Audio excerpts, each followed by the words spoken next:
प्रथम जानुवारि এই মানে 2021 চনত মই অসমবাসী সকলো ৰাইজলৈ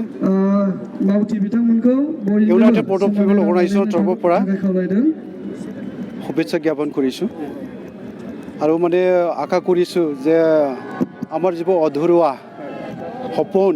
বা আমি কৰিবলৈ লোৱা যিবোৰ কাম কাজ যাতে মানে নৱবৰ্ষ আজিৰ পৰা যিটো মানে আৰম্ভণি হৈছে এই নৱবৰ্ষ 2021 চনত যাতে আমি ফলপ্ৰসূ কৰিব পাৰোঁ ইয়াৰ কামনাৰে মই মানে অসমবাসীলৈ মোৰ আন্তৰিক অভিনন্দন বা শুভেচ্ছা মই জ্ঞাপন কৰিছোঁ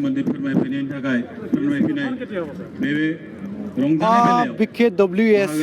Bodo Kachari Welfare Autonomous Council গঠন যিটো এণ্ট্ৰিম কাউন্সিল গঠন হ'ব এইটো 18 জানুৱাৰী হ'ব বুলি কোৱা হৈছে কিন্তু দিন তাৰিখ ঠিক কৰা নাই উইদিন শ্বৰ্ট টাইম এইটো দিন তাৰিখ হয়তো লোৱা হ'ব যেতিয়া লোৱা হ'ব আপোনালোকক মানে আমি জনাম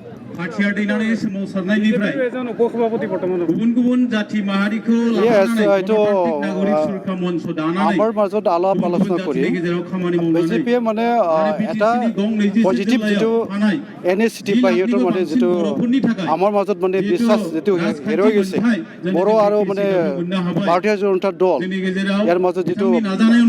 ক'বলৈ যদি সঁচা কথা ক'বলগীয়া হয় যে বড়ো মানুহৰ মাজত বা বড়ো জাতিৰ মাজত নেশ্যনেল বা ৰাষ্ট্ৰীয় দলৰ মানে বিশ্বাস যিটো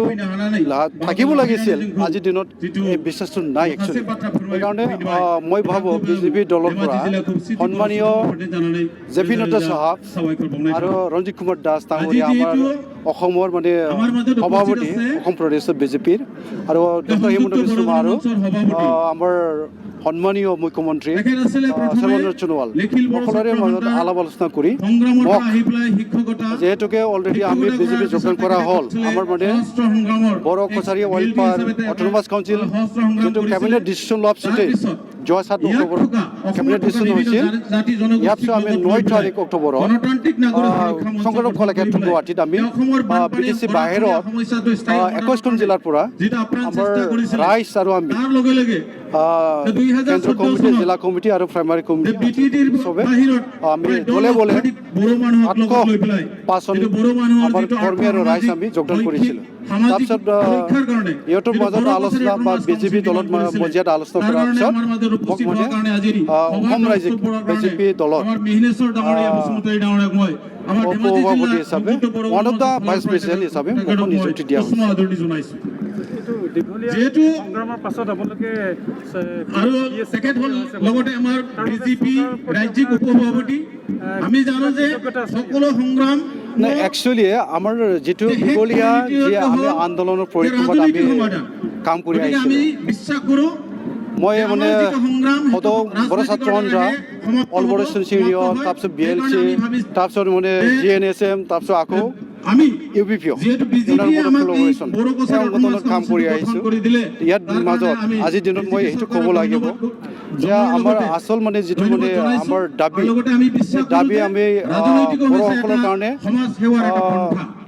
অসমত ছেপাৰেশ্যন কৰি বা মানে দ্বিখণ্ডিত কৰি পিনি আমি ছেপাৰেট বৰ্তমান বিচাৰিছিলোঁ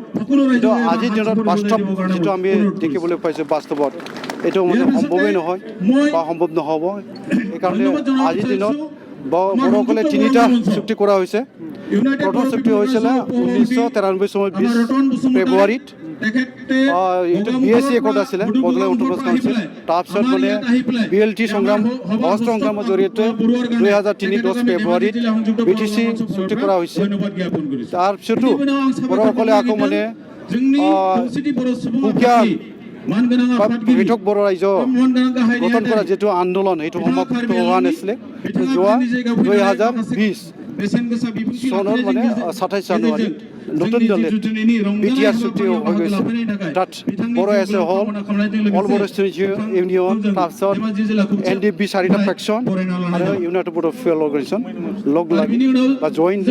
BTS উত্থাপন কৰা হৈছে সেইকাৰণে মই আজিৰ দিনত ভাবোঁ বড়ো মাজত শান্তি আহিবই লাগিব শান্তি অবিহনে উন্নতি নহয় সেইকাৰণে সকলো বড়ো ৰাইজে মানে অনুভৱ কৰিছে দল সংগঠনে অনুভৱ কৰিছে এইমতে যোৱা যিটো মানে BTS চুক্তি শান্তি চুক্তি সেইটো মানে সম্পাদিত কৰিব পাৰিছোঁ আৰু আমি সেইকাৰণে অসমৰ মাননীয় মুখ্যমন্ত্ৰী সৰ্বানন্দ সোণোৱাল নেতা ডক্টৰ হিমন্ত বিশ্ব শৰ্মা আৰু ৰঞ্জিত দাস ডাঙৰীয়া সভাপতি BJP ৰাজ্যিক কমিটি অসমৰ আমি ধন্যবাদ জ্ঞাপন কৰিব লাগিব লগতে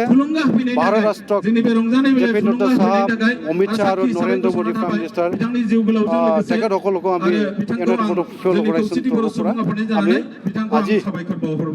বড়ো জাতিৰ যিবোৰ মৌলিক সমস্যা আছিল এটাও সমস্যা সমাধানৰ যি ৰাস্তা এইটো মানে ক্লিয়াৰ হৈ আহি আছে বা সমাধান কৰি আহি আছে এইকাৰণে আমি ধন্যবাদ আমাৰ তৰফৰ পৰা আমি দিবই লাগিব আমি সন্মানীয়